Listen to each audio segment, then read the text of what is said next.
So finally ये थाली मैंने तैयार कर ली है, जिसको बनाने में मुझे पूरे 3 घंटे लगे हैं। आप देख सकते हैं मैं कुकिंग में पास हो चुकी हूँ। मैंने ही खाना है, मैंने ही बनाना है, लेकिन शुक्र है अल्हम्दुलिल्लाह। जो लोग मुझे फोड़ बोलते हैं वो अब नहीं बोलेंगे। जो लोग मुझसे ये बोलते हैं कि कुछ करती नहीं है, उनको बोलने का मौका नहीं देना मुझे।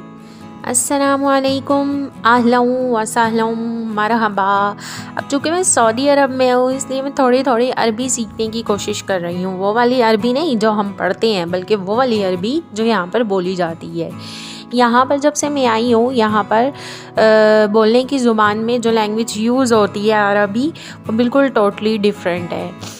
अच्छा, आज शाम को मैं पहले बाज़ार गई थी, फिर मैं सब्ज़ियाँ लेकर आई। मुझे अरबी गिनती नहीं आती है, इसलिए मुझे बहुत मुश्किल होती है सब्ज़ी वगैरह ख़रीदने में। और फिर उसके बाद जो है वो आज मैं तो आनू बस कोशिश करके दिखा दवा क्योंकि बहुत सारे लोगों का कहना है कि मैं चूँकि सारा दिन कुछ करती नहीं हूँ, मैं वेली रहती हूँ, तो क्या करूँ, मैं क्या बताऊँ।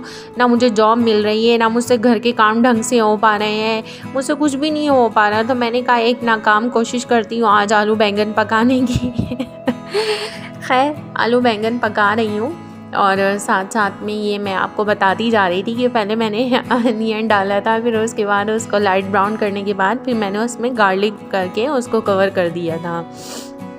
तो ज़िंदगी कहाँ से कहाँ ले आती है, इंसान उस चीज़ को सोचता भी नहीं है। जी हाँ, ये सऊदी अरब ही है, और ज़रूरी नहीं है हम समझते हैं कि हम सऊदी अरब आके हमारे हालात बहुत ज़्यादा हाई फाई हो जाएंगे। यहाँ का रहन सहन अच्छा है, लेकिन यहाँ पर चूँकि नए आने वालों के लिए समटाइम ज़िंदगी जितनी हम लोग अच्छी अपने मुल्क में गुजार रहे होते हैं, उससे भी ज़्यादा यहाँ पर क्रिटिकल हो जाती है।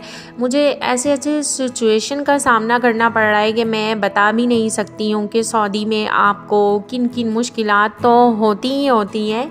इसके अलावा जो है वो आपको ये चीज़ें ख़रीदने में और ये सब करने में, और अभी चूँकि कुछ भी नहीं है मेरे पास, आपको नज़र आ रहा होगा ये सामने कुछ भी नहीं है, इतना कुछ नहीं है। सेटल होने में वक्त चाहिए, और बीच बीच में मुझे सफाई का दौरा भी पड़ा था कि जल्दी जल्दी सफाई भी कर लूँ, क्योंकि मुझे नीट एंड क्लीन अच्छा लगता है काम। तो ये मैं साथ साथ बना रही थी।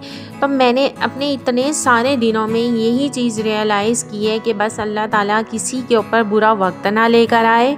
और वक्त बुरा नहीं होता, हालात भी बुरे नहीं होते। देखिए, सबकी ज़िंदगी में अप डाउन्स आ जाते हैं, लेकिन ऐसा होता है कि कभी कभी वो अप डाउन्स तो होते होते हैं हमारे लिए, और भी बहुत सारी चीज़ें हमारे लिए बहुत मुश्किल हो जाती हैं।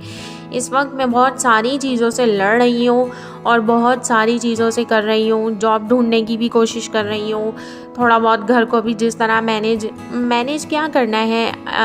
जब फाइनेंशियली तौर पे अभी कुछ नहीं है मेरे पास, तो मैं मैनेज क्या करूँगी। यहाँ की महंगाई यहाँ के हिसाब से है। यहाँ बाज़ार में चीज़ें ख़रीदने जाओ तो हमें लग रहा होता है वो 5 रियाल है या 10 रियाल है या 20-50, जितने भी रियाल होते हैं वो इधर के हिसाब से होते हैं। अगर हम उन्हें कन्वर्टेड करें पाकिस्तानी रुपीज़ में, तो वो बहुत सारे पैसे बन जाते हैं। लेकिन यहाँ पर जाओ तो लगता है 5 रियाल, अगर आपकी जेब में 1 रुपया भी नहीं है तो ऑब्वियसली आपको 5 भी देते हुए बहुत करना पड़ता है। बहरहाल घर हमारा बिल्कुल बंद है, यहाँ पर कोई खिड़की विंडो कुछ भी हवादार नहीं है, हवा के लिए कुछ भी नहीं है। तो मैं दरवाज़ा खोल के थोड़ी बहुत, कभी कभी जब बहुत ज़्यादा दिल घबराता है तो दरवाज़ा खोल करके मैं बाहर जो है वो देख रही थी, और देख रही थी कि क्या है क्या नहीं है। बाहर का रोड है, बिल्कुल फ्रंट पे हमारा घर है। अभी जो रूम चेंज किया है, इस रूम का भी विज़िट करवाऊंगी आपको, क्योंकि अभी मुझे सऊदी आए हुए 1 महीना और 1 महीनों में 3 कमरे बदल चुकी हूँ मैं। मेरा तो अल्लाह ही हाफिज़ है। जज़ाक अल्लाह, शेयर एंड सब्सक्राइब कर दिएगा। Bye bye.